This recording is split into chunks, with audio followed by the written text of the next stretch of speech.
G'day folks. Welcome to another episode of Stuff and Such. Today it's time to into our 50-hour service that's required. When you're in your first 50 hours, you got to do certain maintenance on the machine. So in this video, I'm planning on just doing the engine oil change on this one. This is an rx7320 by Kioti. Unfortunately, with the bat flu that we have going on now, it's been difficult getting parts, and so I've been waiting 3 weeks on some filters, and it's been a bit difficult getting that sort of stuff. So right now we're set up to do the engine oil. We got a filter for it, and we'll go ahead and change that real quick. On the rx7320, the oil filter is really fairly easy to get to. That's it right here. And the oil fill is right there also. It's just on the top here. So the oil fill is just right here. And then the oil filter is just down there. The part number that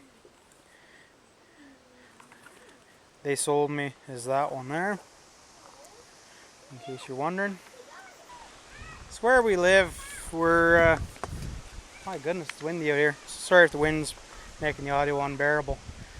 Where we live here in northern Ontario, in Canada, the range of temperature is quite a bit.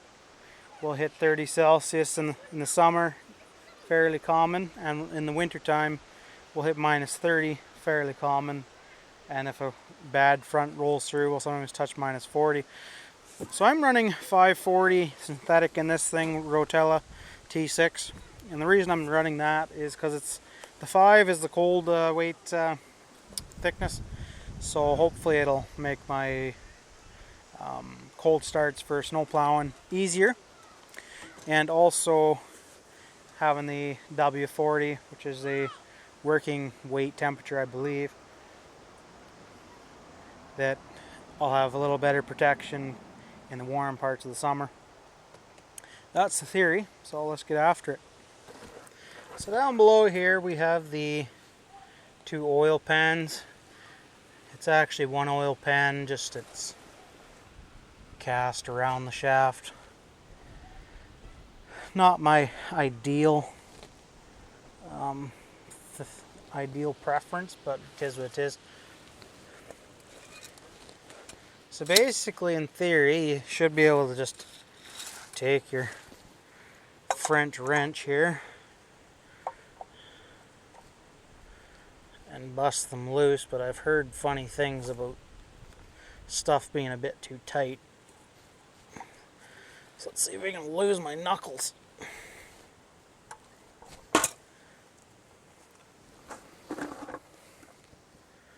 I got one. Waving this thing around.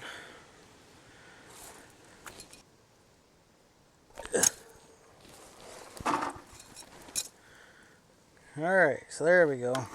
Both are loosened off. Not too bad. So we'll go ahead and spin those out and drop them into the bucket, which is our typical practice.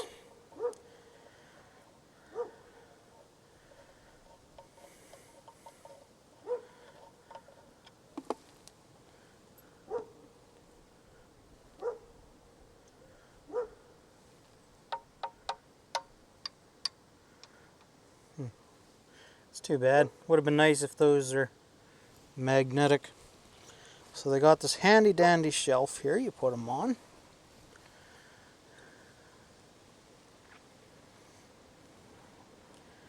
I have a feeling I better just let one drain out.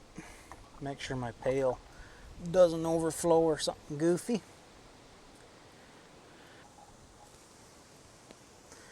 Now to do the next one.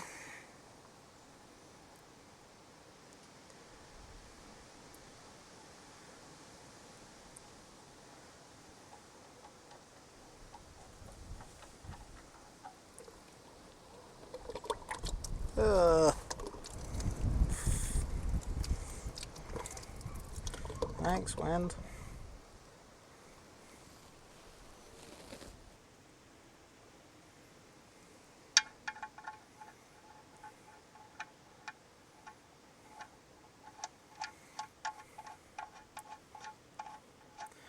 So that portion's pretty straightforward. So the next order of business here is to remove that oil filter. Now I've been told that filters are downright miserable to remove from the factory. To the point you wonder if they've ran them on with an impact. So let's give her a whirl here.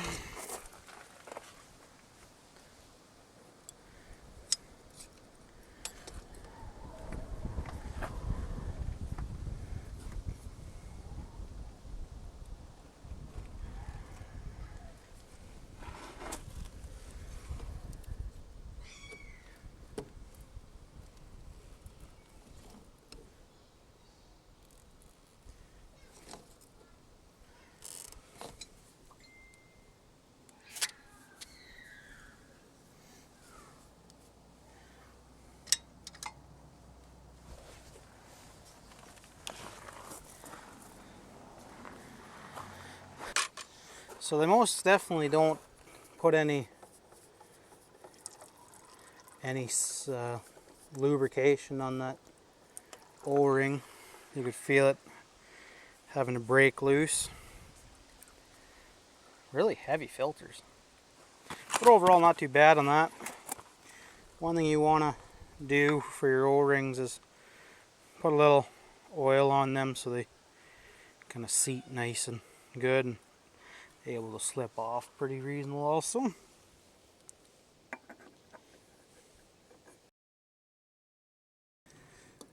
So I'm going to go pretty gentle on this.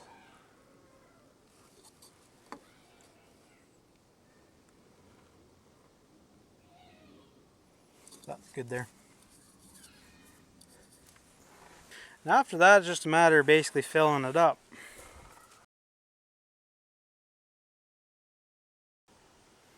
I wonder how the dipstick works on this thing.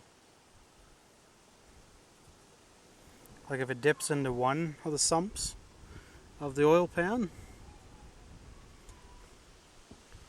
So you could get a false reading, I wonder.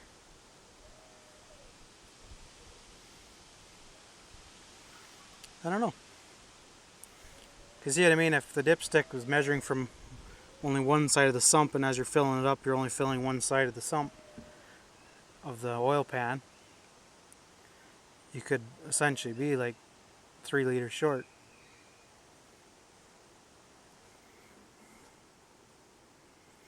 But I'm sure some engineers thought that already.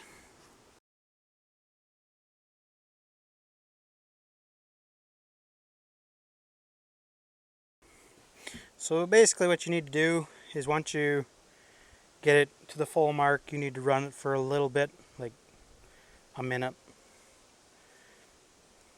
Make sure that oil filter is all full of oil, and then check your level once again.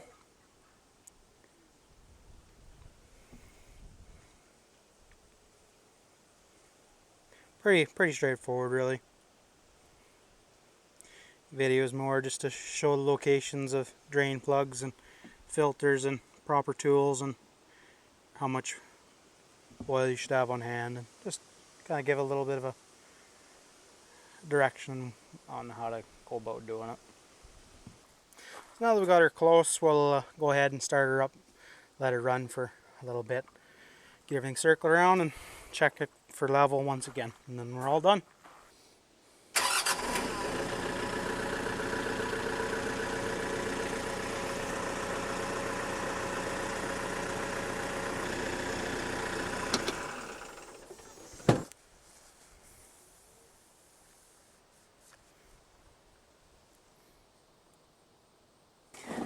Alright guys, that's basically it.